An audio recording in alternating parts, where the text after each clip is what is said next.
Assalamualaikum warahmatullahi wabarakatuh. Buenos dias, selamat pagi waktu Madrid dan selamat sore waktu Indonesia.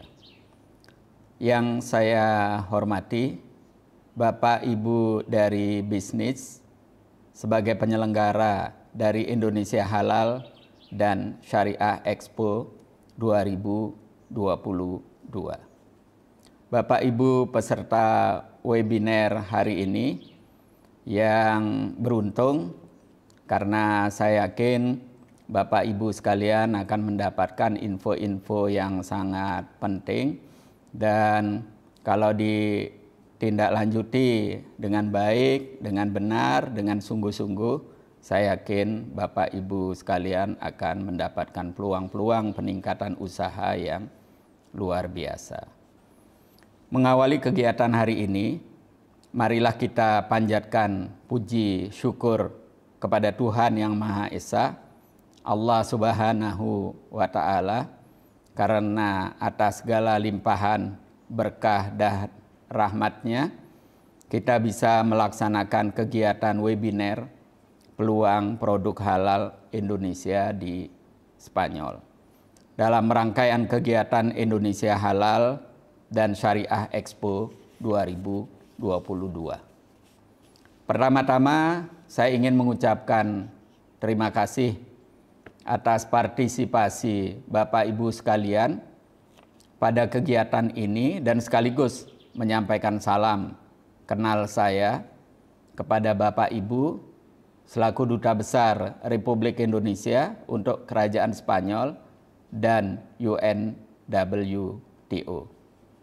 Bapak Ibu peserta yang saya hormati, walaupun memiliki luas daratan yang hanya sedikit lebih besar dari Pulau Sumatera yang luasnya 505.992 km persegi dengan jumlah penduduk per April 2022, jumlah masyarakat Spanyol 47.620.000 jiwa.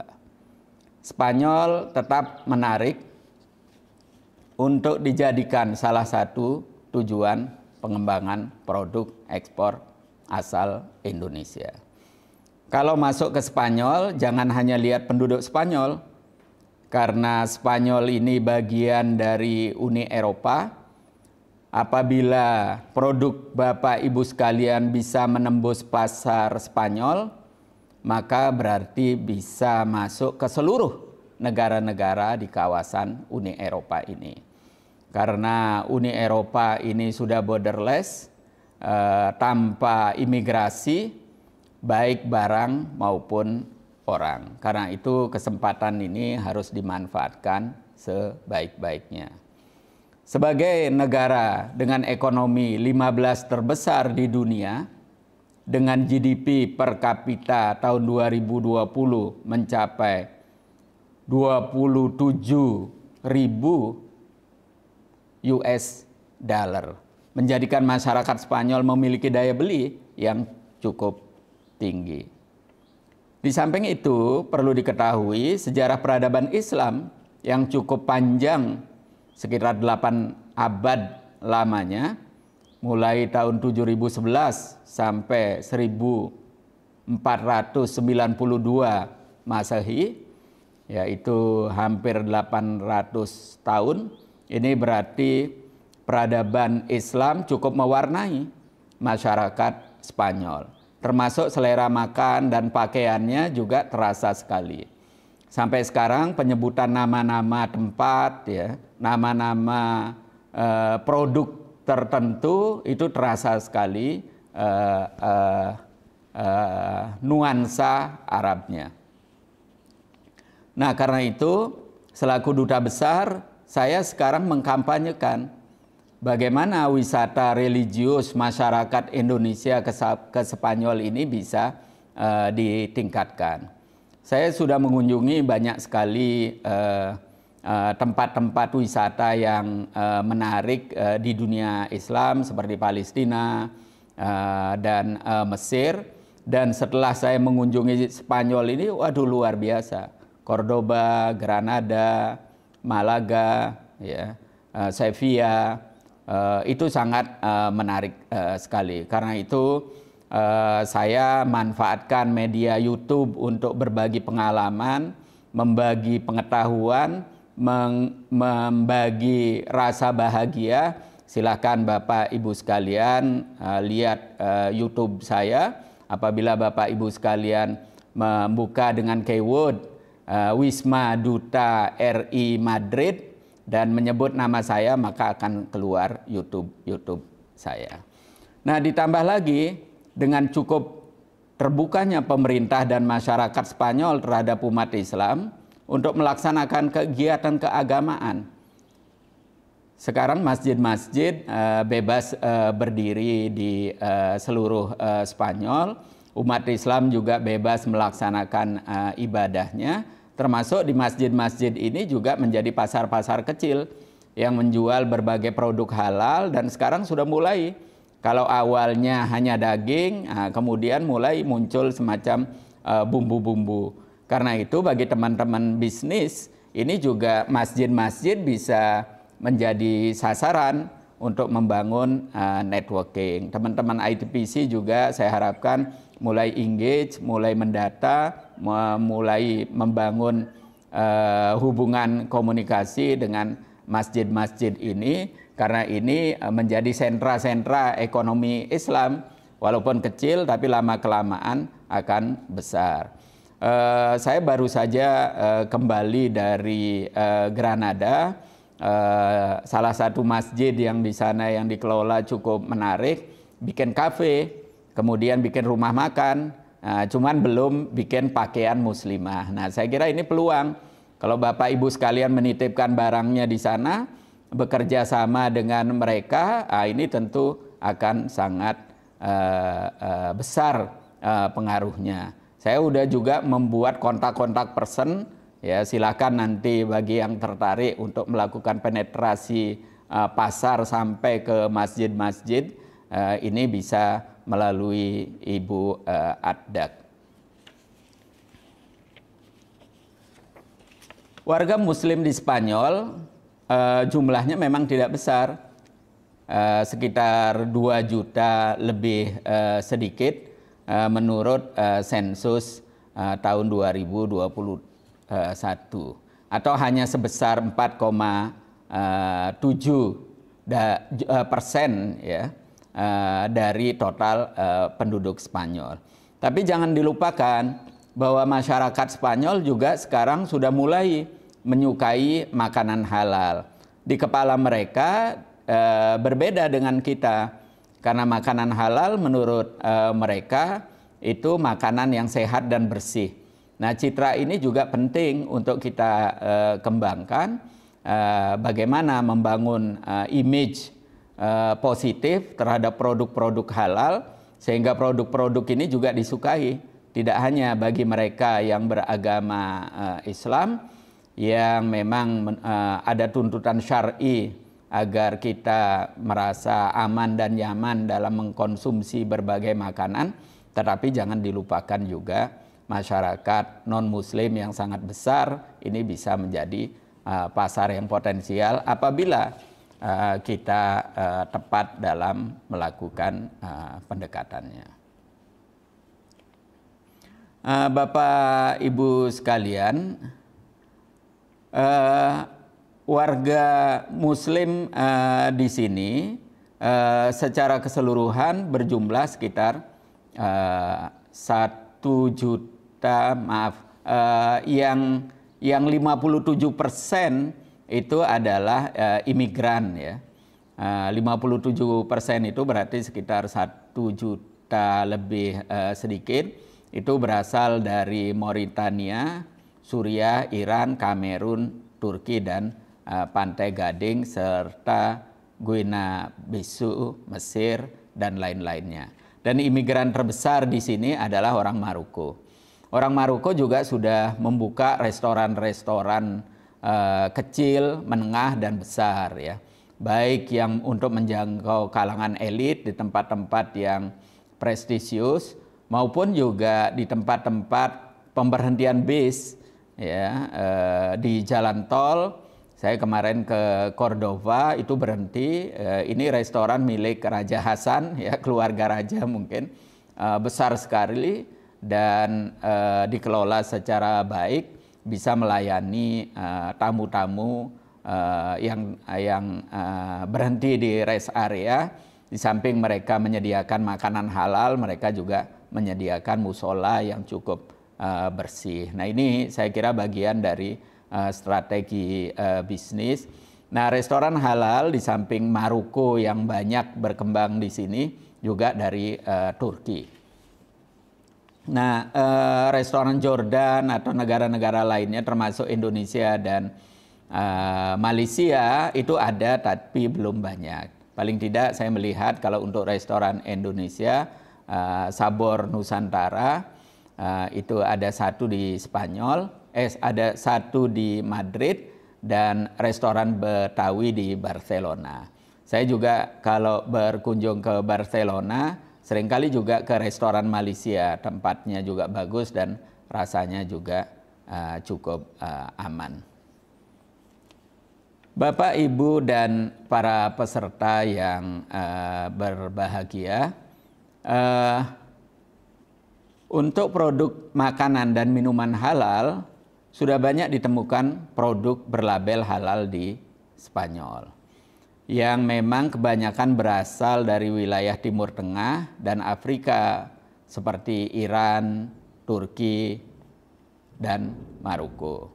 Hampir seluruh produk tersebut diperjualbelikan di toko-toko yang dimiliki oleh pengusaha yang berasal dari negara-negara tersebut.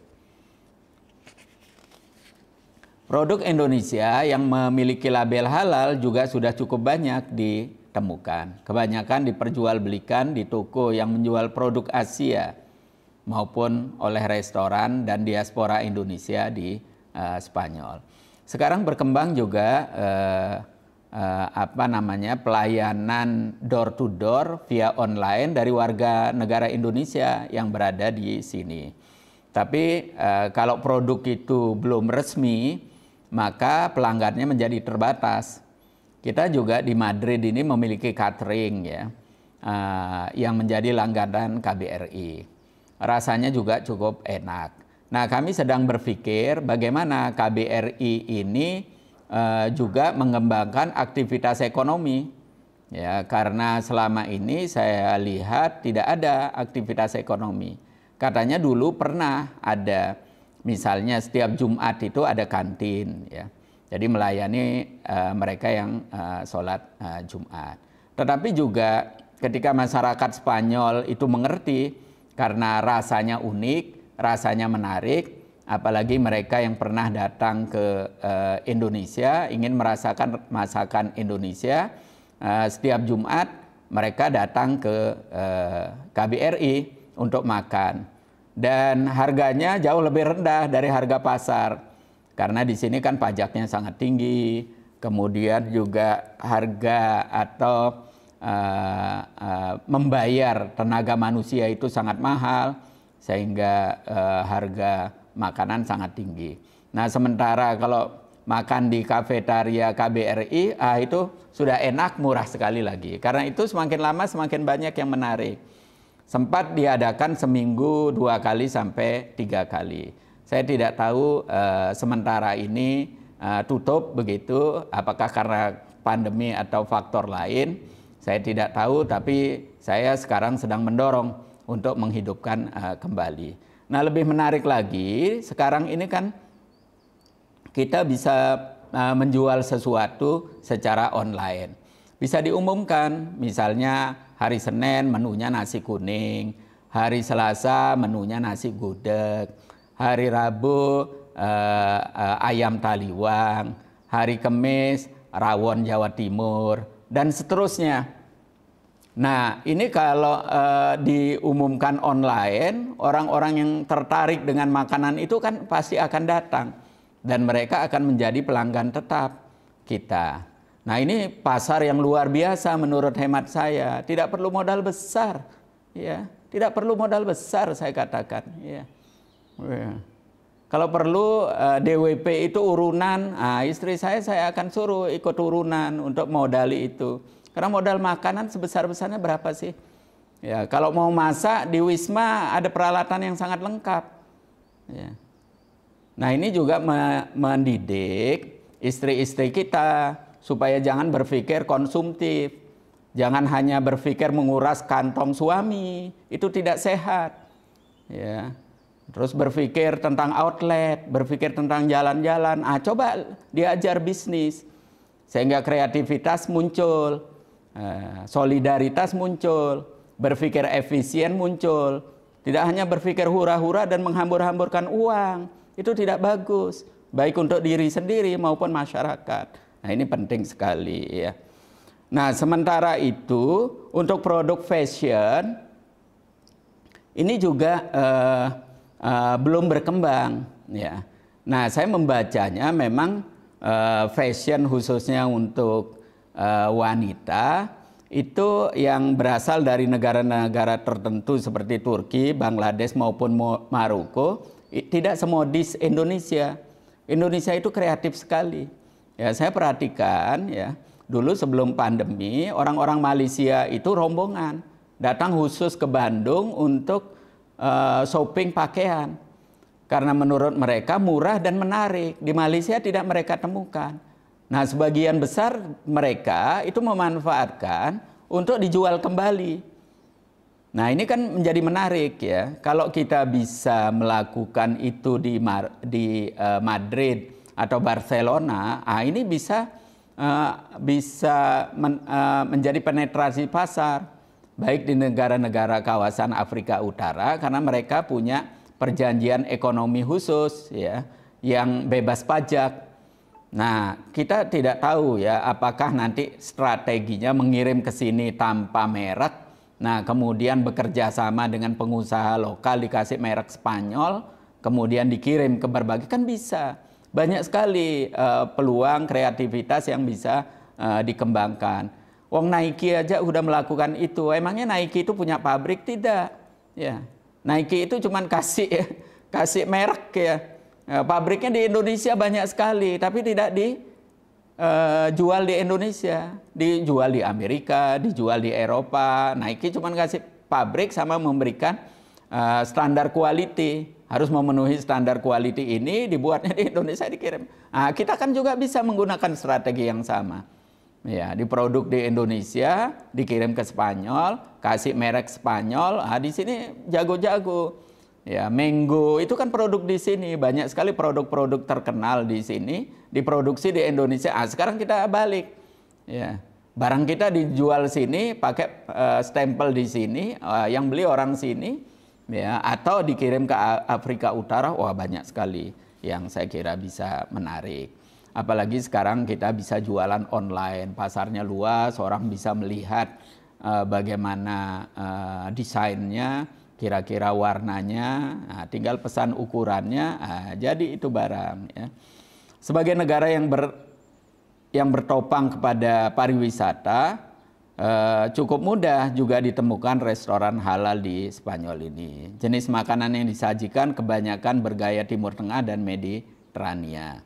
Namun dapat juga ditemukan beberapa restoran Asia termasuk Indonesia dan Malaysia seperti yang tadi saya ungkapkan.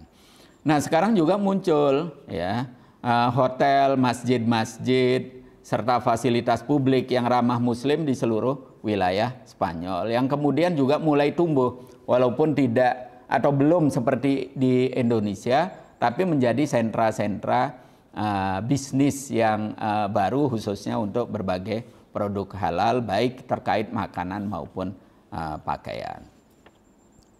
Bapak Ibu para peserta yang saya hormati, walaupun sertifikasi halal di Spanyol belum diwajibkan, sudah ada lembaga khusus yang mengeluarkan sertifikasi halal, antara lain Institut Halal atau Instituto Halal yang merupakan entitas yang bertanggung jawab untuk sertifikasi halal di Spanyol, Portugal, Meksiko, dan seluruh Amerika Latin yang juga bekerja sama dengan beberapa institusi halal dari beberapa negara Asia seperti Qatar, Uni Emirat Arab, Arab Saudi, Malaysia, Singapura, termasuk Indonesia. Nah, perlu diketahui Bapak Ibu sekalian, negara-negara Amerika Latin itu mayoritas berbahasa Spanyol, mayoritas berbudaya Spanyol, mayoritas keturunan Spanyol. Nah, karena itu afiliasinya ke Spanyol ini sangat kuat. Orang-orang yang berasal dari Amerika Latin itu mudah sekali mendapatkan izin tinggal di sini.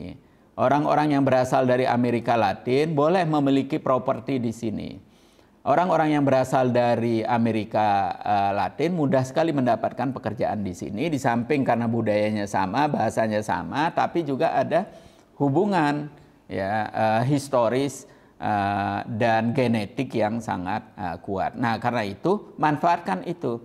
Ya, bagaimana melihat negara-negara Amerika Latin sebagai sebuah pasar yang besar dan pintunya ada di Spanyol. Nah, ini juga PR tersendiri yang baru saya rasakan setelah saya menginjakkan kaki di Madrid. Saya yakin rekan-rekan di bisnis tidak banyak mengetahui hal ini. Nah, karena itu saya buka, ini penting sekali. Selain itu juga terdapat badan atau institusi bernama Halal Food Quality yang juga memberikan pelayanan dalam rangka memenuhi persyaratan pada sertifikasi halal khususnya untuk produk makanan dan minuman. Kebanyakan dari klien mereka merupakan perusahaan yang akan mengekspor produk makanan dan minumannya ke negara-negara yang masyarakatnya memerlukan sertifikasi halal. Nah, karena itu mereka berkepentingan untuk mendekati Indonesia agar produk-produk mereka yang dikirim ke negara-negara Muslim seperti Indonesia itu bisa diterima. Bapak, Ibu, dan peserta yang berbahagia, terdapat peluang yang besar bagi produk asal Indonesia, khususnya produk halal, untuk dapat menembus pasar Spanyol. Sebagaimana yang saya sampaikan sebelumnya, masyarakat Spanyol memiliki daya beli yang cukup tinggi.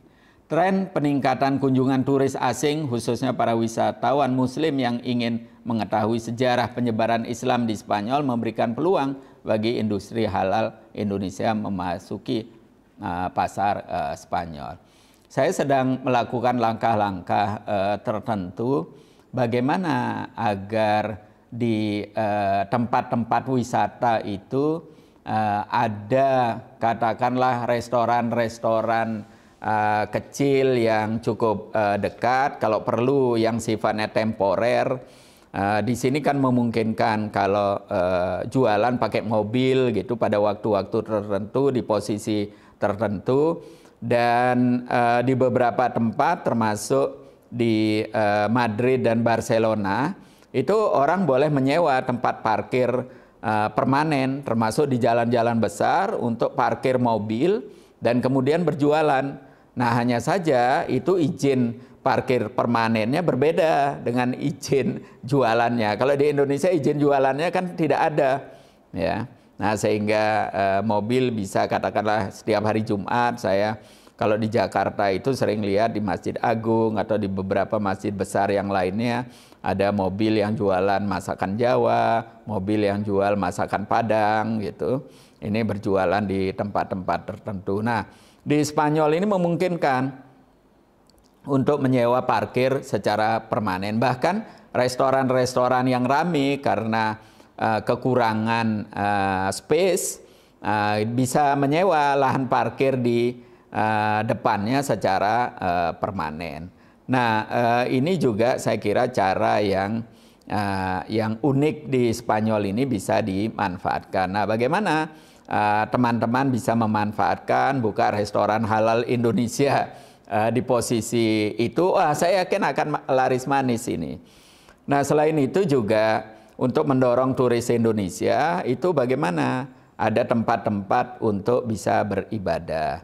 Karena banyak sekali teman-teman yang baru hijrah ini kalau sudah datang waktu untuk sholat, itu kan ingin segera menunaikan sholat. Dan mereka sangat terganggu ketika di tempat-tempat tertentu tidak bisa melakukan sholat. Nah, gimana kalau tidak bisa disebut musola ya kasih nama praying room atau ruang meditasi dan sebagainya, tapi bisa digunakan untuk sholat. Nah, saya sedang melobi mendekati berbagai pihak bagaimana hal ini bisa dilakukan. Nah, selain itu juga di hotel-hotel yang berdekatan dengan pusat-pusat wisata, saya mendorong bagaimana ada arah kiblat.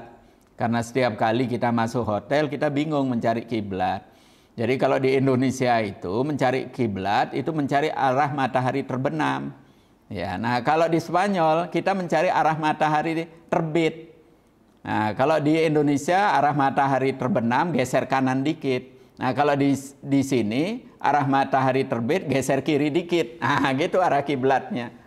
Ya. Nah, sehingga kalau kita menghadap ke barat, itu menghadap ke Amerika nanti sholatnya. Nah, ini saya juga sedang lobby-lobby bagaimana agar wisata religius ke Spanyol ini bisa tumbuh, menarik, dan juga teman-teman bisa nyaman dalam berwisata di sini. Karena Spanyol ini alamnya indah gitu ya. Kemudian sejarah Islamnya itu kaya, dan banyak yang bisa digali, bisa dipelajari. Karena itu saya untuk mendorong masalah ini saya menulis novel di beranda Istana Alhambra. Itu novelnya bisa dibeli di Google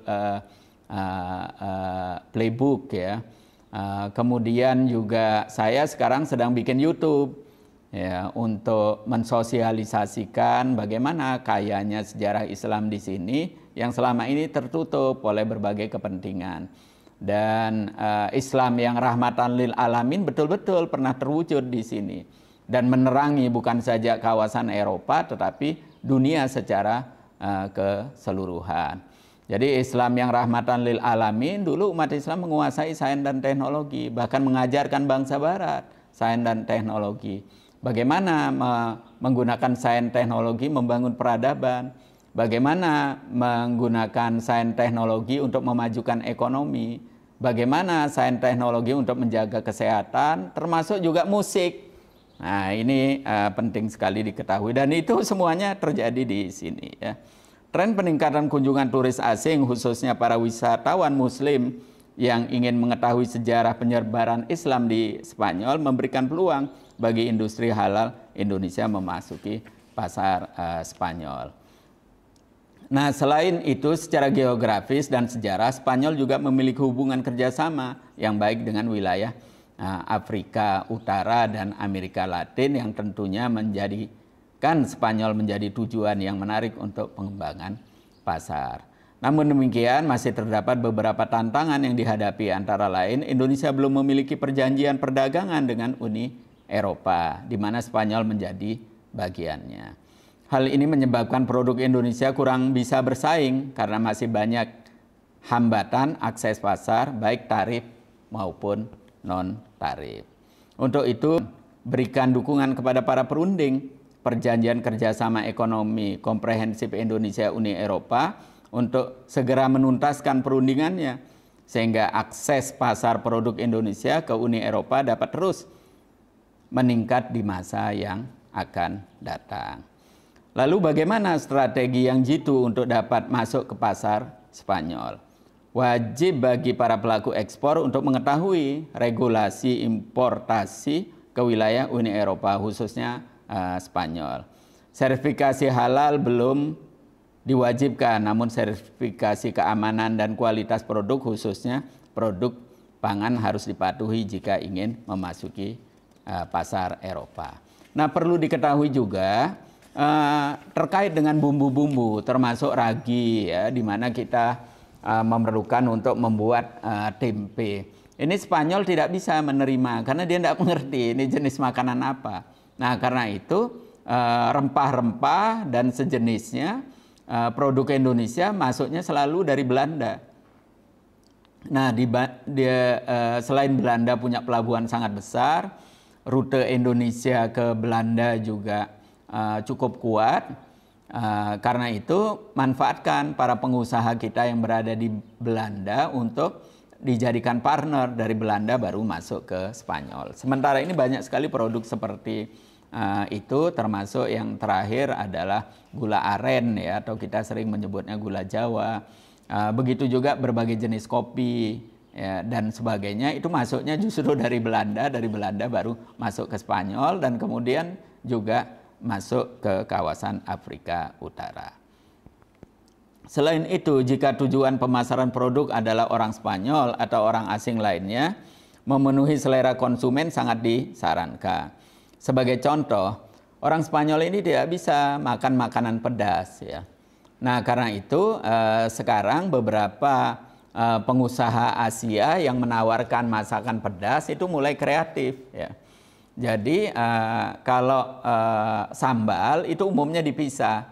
Nah, kemudian ditanya ya, mau yang pedas, setengah pedas atau tidak pedas. Nah, bagaimana membuat sambal tidak pedas? Nah, ini memang perlu kreativitas sendiri. Tapi saya yakin para pengusaha kita itu juga sudah pandai.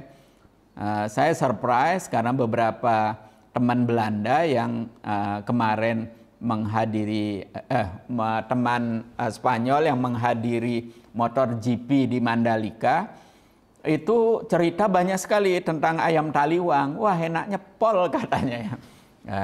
Orang Indonesia bilang enaknya pol, sebetulnya kan enaknya full gitu ya, penuh gitu. Tapi karena lidah Indonesia jadi enaknya pol gitu.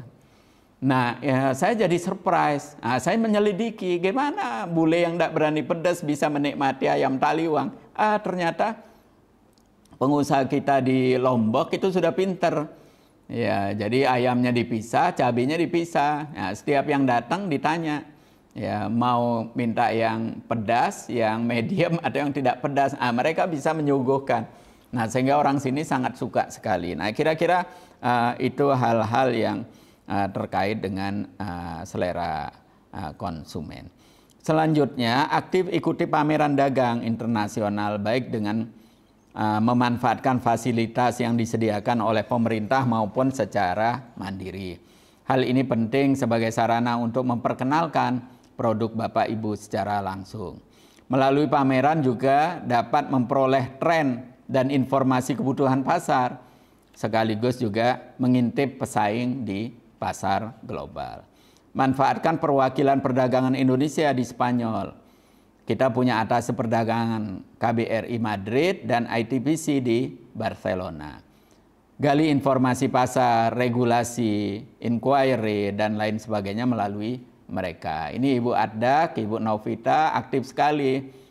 Dan saya berterima kasih dan saya mengingatkan apa yang dilakukan bukan hanya sebagai tugas negara, bukan saja jalan untuk meniti karir, tetapi ini juga menolong anak bangsa secara keseluruhan. Kalau dalam Islam ini ibadah, pahalanya banyak sekali ya. Nah, karena itu saya mendorong jangan mudah lelah ya, bergembiralah manakala kita bisa berbagi. Walaupun yang kita bisa bagikan baru informasi, itu penting sekali. Bagi yang bisa mengolah informasi ini, wah bisa menjadi duit gede. Bisa mensejahterakan keluarga dan masyarakat di sekitarnya, khususnya yang bekerja di bawahnya. Manfaatkan juga diaspora Persatuan Pelajar Indonesia. Jadi seperti PPI, sekarang ada PPI di sini.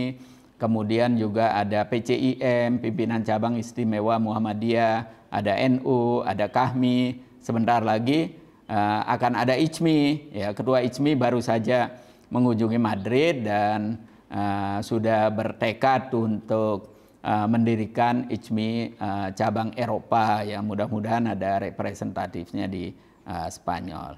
Friend of Indonesia sebagai marketing promotion agent juga ada di sini. Mouth to mouth promotion, display berjalan bagi produk Bapak Ibu sekalian. Nah, selain itu kami mendorong untuk mengikuti pelatihan dan platform promosi ekspor untuk meningkatkan pengetahuan Bapak Ibu sekalian. Tidak harus membayar karena sudah banyak yang memberikan fasilitas free, bahkan dapat diikuti melalui YouTube dan lain-lainnya. Begitu juga sarana promosi. Manfaatkan media sosial untuk mempromosikan produk Bapak Ibu sekalian. Ya, saya lihat di Facebook atau Instagram ini efektif sekali untuk memasarkan produk-produk Bapak Ibu sekalian. Jangan takut berinovasi ya. Mulai dari yang kecil-kecil ya, inovasi ditawarkan ya, siapa tahu dibeli pasar. Nah, tentu jangan lupa untuk mempersiapkan konten promosi yang menarik. Jadi harus belajar juga, jangan hanya main upload-uploadan ya, bagaimana menampilkan supaya menarik dan dilihat orang.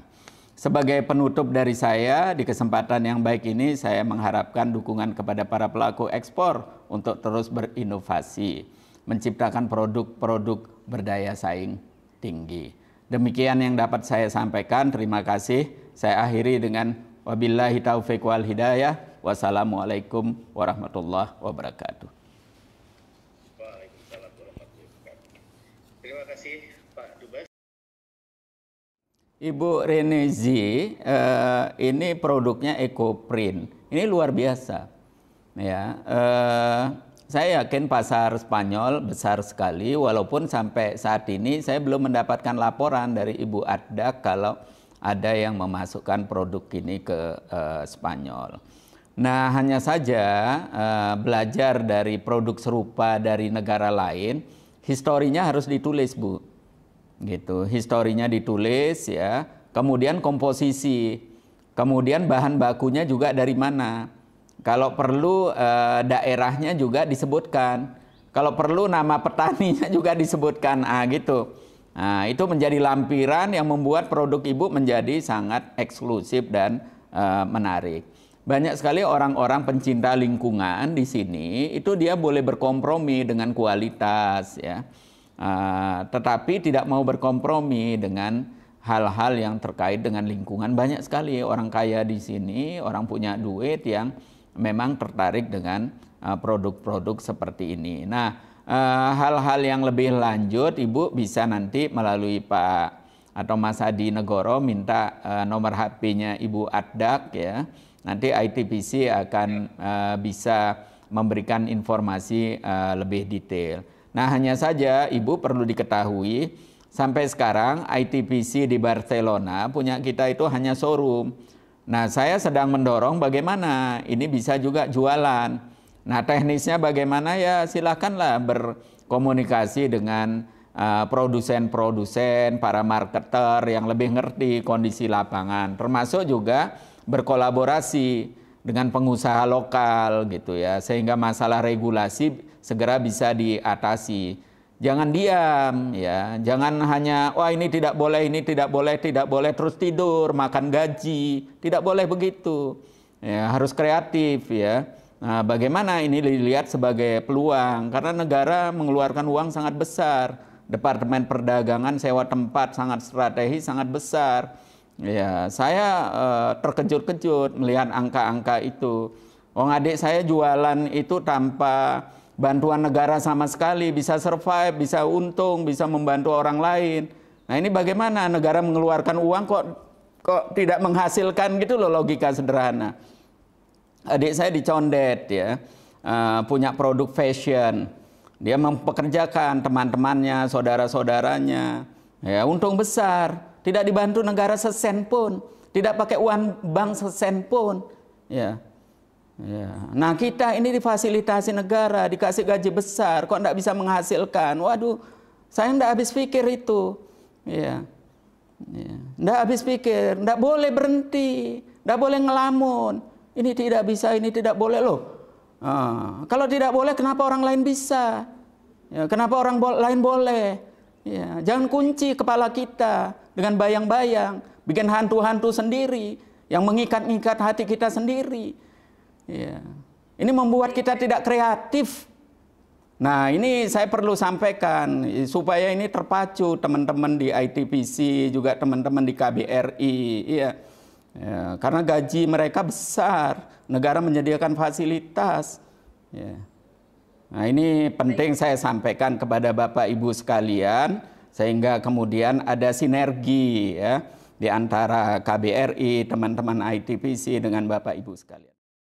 Nah, saya kira mendekati kepala dinas setempat adalah sebuah cara untuk mendapatkan bimbingan dan bantuan.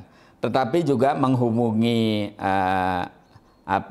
bisnis seperti yang dikelola Pak Adi Negoro dan kawan-kawan, ini juga alternatif lain yang sekarang mulai bermunculan ya. Jadi sebagai business matching istilahnya, ini sekarang diperlukan ya, diperlukan untuk menjembatani.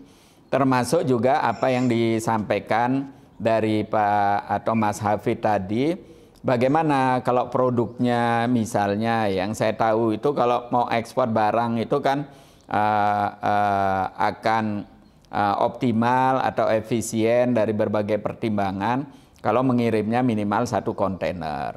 Kalau kita tidak bisa mengirim 1 kontainer, nah ini tugas business matching untuk menggabung-gabungkan ya, dikumpul-kumpulkan barang itu dengan tujuan yang sama. Ya tentu kalau pakaian dengan pakaian, tidak pakaian dengan makanan gitu.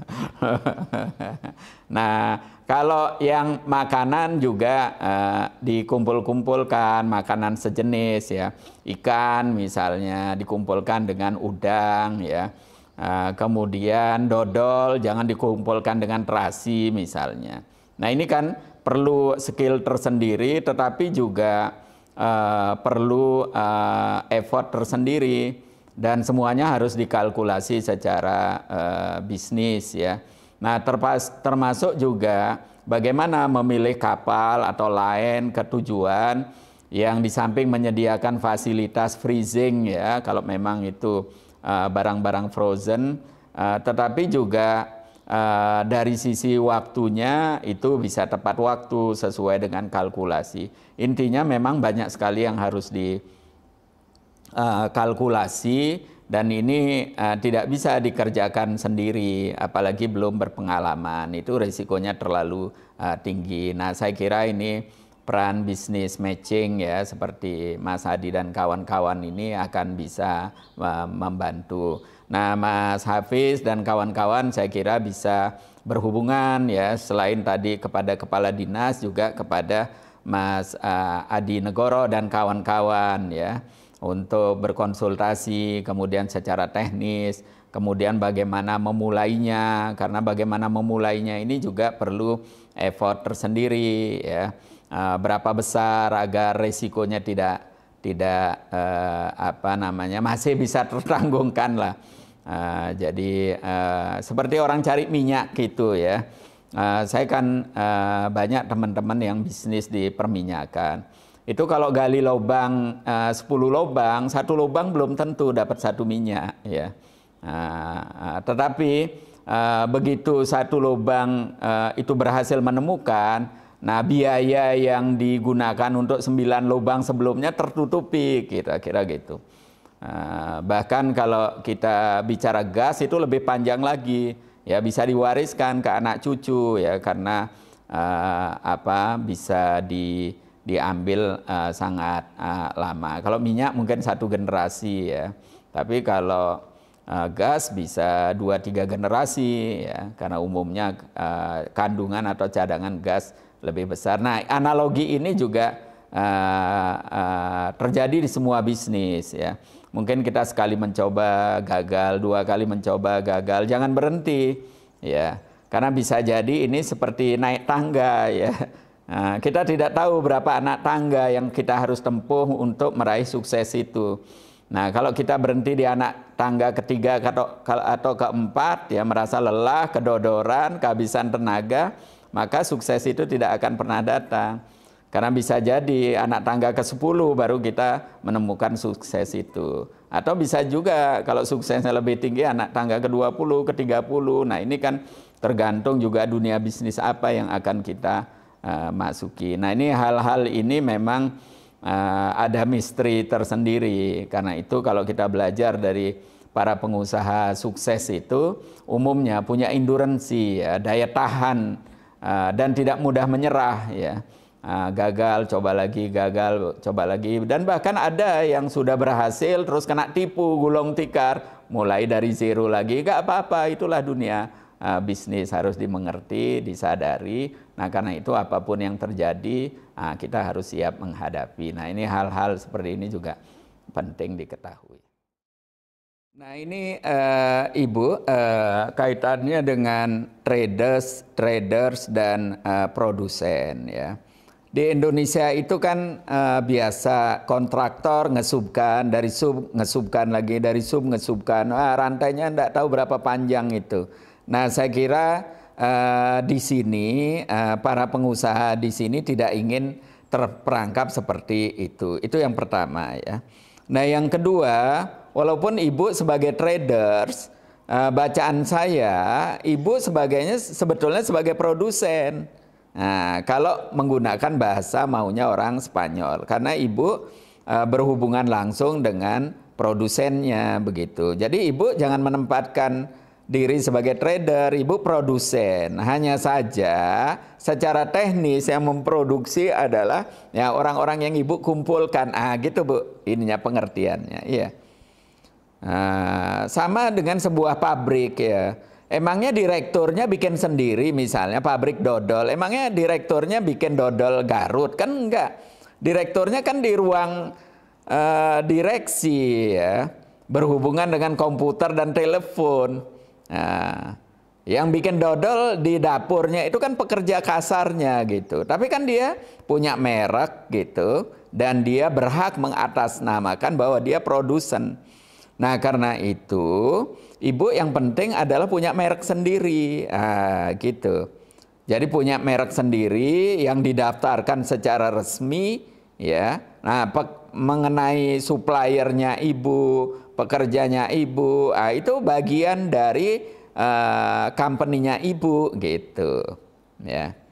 Nah yang tidak dimaui adalah dari pedagang ke pedagang, dari pedagang ke pedagang, tantangan ke berapa baru masuk ke Spanyol. Nah orang di sini tidak mau yang itu. Nah ini supaya tidak mispersepsi ya, saya kira juga ada miskomunikasi, maka itu saya clearkan dalam kesempatan ini.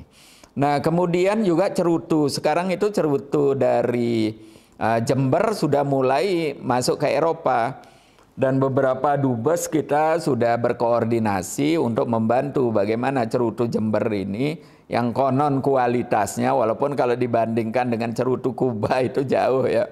Ada teman saya di sini borong cerutu Kuba banyak sekali ya. Karena cerutu Kuba di sini mudah mendapatkannya dan harganya juga sangat bersaing karena hubungan ekonomi di sini dengan negara Amerika Latin itu termasuk Kuba itu ini sekali dekat. Sehingga berbagai cerutu Kuba, berbagai corner di beberapa mall yang khusus menjual cerutu, itu ketika teman saya mengkonsumsi dan mengerti cerutu mahal itu, wah dia exciting gitu, langsung dibeli ini sampai berkopor-kopor gitu. Nah sekarang mulai masuk cerutu Jember yang katanya menurut teman saya yang ahli ini kualitasnya tidak kalah kalau berbicara dengan rasa. Tapi bungkusnya itu loh ya. Kalau rokok itu kertasnya itu kan dibuat dari daun tembakau juga. Itu kalau dihisap sekali sudah merotoli gitu. Ya, kena ludah kita itu merotoli. Kalau cerutu Kuba tidak berubah itu. Ya, sampai orang nyerutu itu kan kalau rokok itu satu sampai habis, kalau nyerutu enggak, bisa di tengah-tengah berhenti, itu disimpan. Ya, nanti dilanjutkan lagi di mana begitu. Nah, kalau cerutu Jember katanya dia, saya juga enggak ngerti, saya bukan perokok. Itu baru kena ludah saja udah merotoli gitu. Gitu. Nah, tapi kalau untuk gaya-gayaan gitu atau sekedar menikmati kan murah sekali kalau dibanding cerutu Kuba. Nah hal-hal seperti ini juga harus dipahami. Nah mengenai pembayaran itu tergantung ya. Kalau katakanlah bisnis matching begini, bisa dikoordinasi, apalagi masih kecil-kecilan, pakai online, bayar pakai ATM itu kan biasa ya. Nah hanya saja yang sudah besar-besar itu perlu LC. Perlu bank-bank tertentu. Ini kan kalau sudah pemain-pemain besar. Artinya begini, itu semuanya sangat ditentukan oleh dengan siapa kita bertransaksi, berhubungan dan lain sebagainya. Nah, mengenai serbuk jahe merah, saya kira ini bisa masuk kategori bagian dari suplemen atau herbal yang mudah ya izinnya dan bisa masuk. Nah, terakhir saya ingin mengingatkan mungkin kepada Mas Adi Negoro dan kawan-kawan perlu membangun komunikasi dengan local partner, ya, dengan local partner, karena banyak hal yang kita tidak mengerti, baik mengenai aturan maupun budaya, mereka bisa menyelesaikan itu, ya. Termasuk ITPC kita, saya ragu karena orangnya kan berganti-ganti terus. Belum selesai belajar sudah dipindah, belum selesai belajar sudah harus dipindah. Tapi saya memaklumi, ya, saya memaklumi, ya. Nah, karena itu engage dengan local partner itu juga saya kira bagian dari tugas ITPC maupun ADDAK, ya. Dicarikan partner-partner lokal, nah sehingga kemudian mereka kan bukan saja mengerti bahasa, mengerti budaya, tapi mereka punya hubungan emosional sesama orang Spanyol sehingga berbagai hal bisa mudah diselesaikan.